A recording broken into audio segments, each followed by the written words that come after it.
الحمد لله نحمده ونستعينه ونستغفره.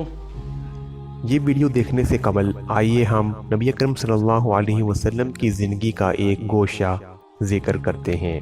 ایک دن نبی اکرم صلی اللہ علیہ وسلم خطبہ جمعہ ارشاد فرما رہے تھے کہ حضرت حسن رضی اللہ تعالی عنہ اور حضرت حسین رضی اللہ تعالی عنہ گرتے پڑتے مسجد میں آ پہنچے۔ آپ صلی اللہ علیہ وسلم نے انہیں دیکھا تو محبت غالب آ گئی، فوراً ممبر سے اترے اور دونوں سیدنا حسن اور حسین رضی اللہ تعالی عنہما کو اٹھا کر اپنے ساتھ ممبر پر بٹھا لیا۔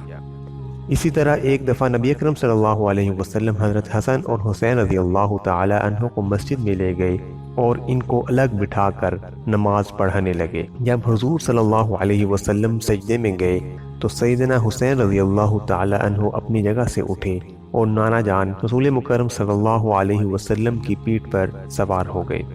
آپ صلی اللہ علیہ وسلم نے اس وقت تک سر نہ اٹھایا جب تک وہ پشت مبارک سے نہ اتر گئے۔ اب آئیے اس ویڈیو کو دیکھتے ہیں جو کہ ایک عالم دین کی ہے۔ جب انہوں نے اپنا خطبہ شروع کیا تو ان کا بیٹا ان کے پاس آیا، جس کے بعد انہوں نے اپنے بیٹے کو پیار کیا اور یہ ویڈیو وائرل ہو چکی ہے۔ دین اسلام آپ کو کبھی بھی اپنے بچوں پر شفقت کرنے سے نہیں روکتا، حتیٰ کہ آپ دین اسلام کی تبلیغ ہی کیوں نہ کر رہے ہوں۔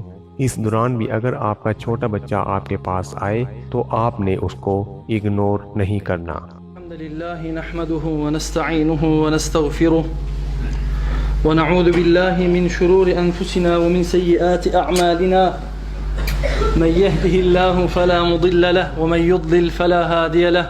الحمد لله نحمده ونستعينه ونستغفره ونعوذ بالله من شرور أنفسنا ومن سيئات أعمالنا، من يهده الله فلا مضل له ومن يضلل فلا هادي له.